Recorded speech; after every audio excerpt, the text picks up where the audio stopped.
అందరికీ నమస్తే. ఈరోజు మసాలా సేమియా చేస్తున్నాను బ్రేక్ఫాస్ట్కు.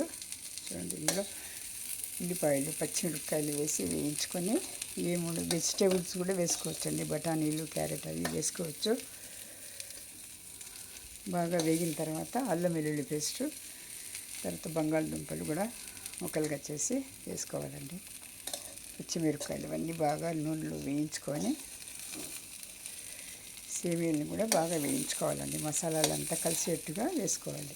ఇప్పుడు ఇందులో పసుపు, మసాలాలు వేసుకోవాలన్నమాట.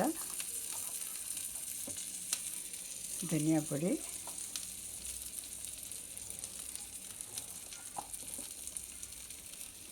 కారము, పసుపు, ఉప్పు ఆల్రెడీ వేసేసాను. వేసుకొని ఇప్పుడు బాగా కలిసేట్టుగా కలుపుకోవాలండి. మొత్తము మసాలాలన్నీ బాగా, మసాలాలంటే అల్లం వెల్లుల్లి పేస్ట్ ఒకటే, ఇది ఉప్పు కారము అంతా మొత్తం సేమియాకంతా పట్టేట్టుగా బాగా కలుపుకొని ఒక 5 నిమిషాలు వేయించుకోవాలండి. వేయించుకొని వేడి నీళ్ళు వేయాలి. ఇప్పుడు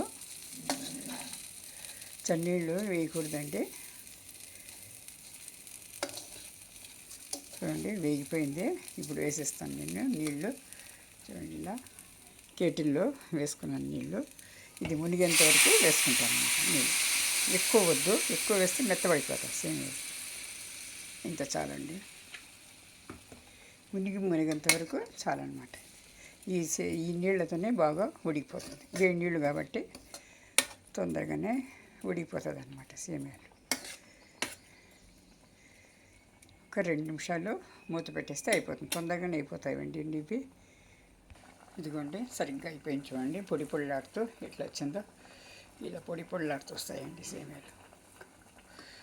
మునిగేంత వరకు చివరిలో కొత్తిమీర,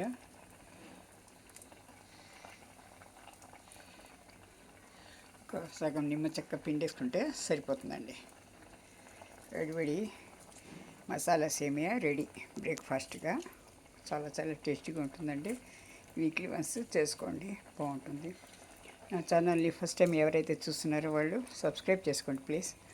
లైక్ చేయండి, షేర్ చేయండి, కామెంట్ చేయండి. మీరు ఒకసారి చేసి చూసి బాగుంది అనిపిస్తే మీ డియర్ అండ్ నియర్ వాళ్ళకు పంపించి షేర్ చేయండి. Thank you.